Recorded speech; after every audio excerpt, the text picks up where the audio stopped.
Kaixo eta ongi etorri jakindunera. Gaur, ekuazio linealen sistemak berdinketa metodoarekin ebatsiko ditugu.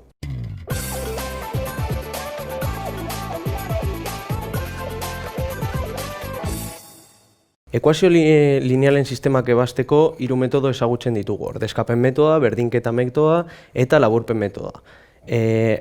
Bideo honetan berdinketa metodoarekin ebatsiko dugu hurrengo ekuazio linealen sistemak.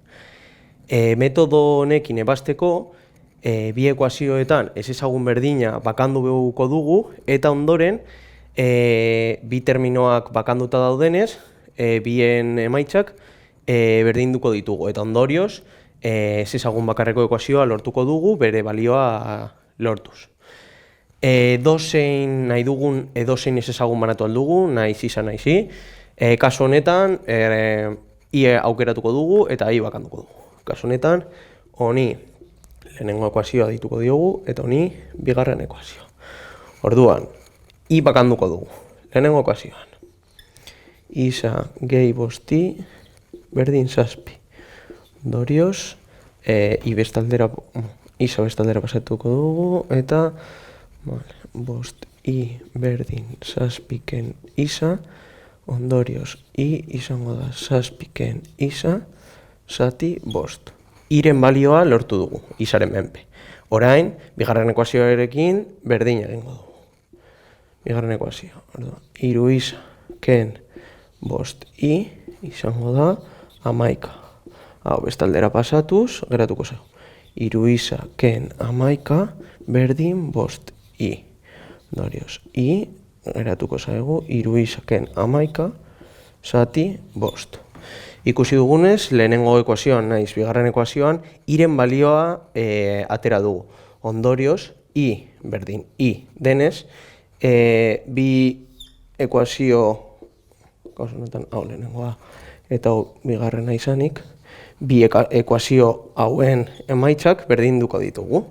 Kasu honetan, zazpi ken isa zati bost, izango da berdin, hiru isa ken 11 zati bost. Bost izendatxelean daukagunez bi aldeetan, egingo dugun izango da kentzea, eta ondorioz geratuko zaigu. Zazpi ken isa berdin, hiru isa ken 11. Alde honetara pasatuko dugu zenbakiak, eta alde honetara ez ezaguna. Kasu honetan, zazpi gehi 11, eta kasu honetan, hiru isa gehi isa. Eta emaitza, 18, eta honen emaitza 4 isa. Ondorioz, isaren balioa 18 zati 4 izango da. Simplifikatuz, 9 zati 2. Orduan, hau izango da gure x-ren balioa. Orain, iren balioa lortuko dugu, eta galdetuko zarete. Nondik aterako dugu? Lehenengo ekuaziotik, bigarren ekuaziotik, kasu honetan berdin zaigu, bi ekuazioetik etatik atera aldugu. Horretarako, konprobatuko dut biekin emaitza berdina lortzen dela, baina ja esaten dizuet emaitza berdina lortu behar dela. Eta normalean errezena aukeratu behar dela azkarrago egiteko. Kasu honetan, iren balioa lortzeko, lehenengo ekuaziotik lortuko. I berdin zazpi ken bi zati bederatzi zati bost. Honen MKT egiten badugu, geratuko zaigu 14, barkatu hemen da bederatzi zati bi, orduan hemen 14 zati bi ken bederatzi zati bi zati bost, eta ondorioz, hau, 14 ken bederatzi, bost zati bi, zati bost. Orduan, honen emaitza, bost zati bi izango da. Eta, bigarren ekuazioarekin, berdina gertatuko da.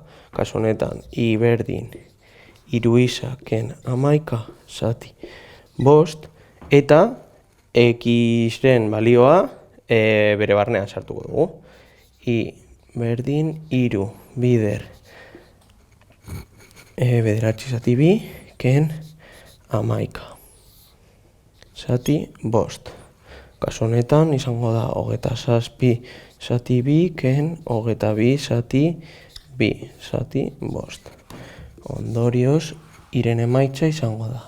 Bost zati bi zati bost, eta honen emaitza bost zati bi izango da. Eta, ikusten duzuenez, bi ekuazioekin berdin duzein aukeratzea emaitza berdina lortzen da. Ondorioz, gure soluzioaren emaitza, isa berdin bederatzi zati bi da, eta i berdin bost zati bi da. Hau izan da guztia, gogoratu sare sozialetan eta web orrian jarraitu jakindun.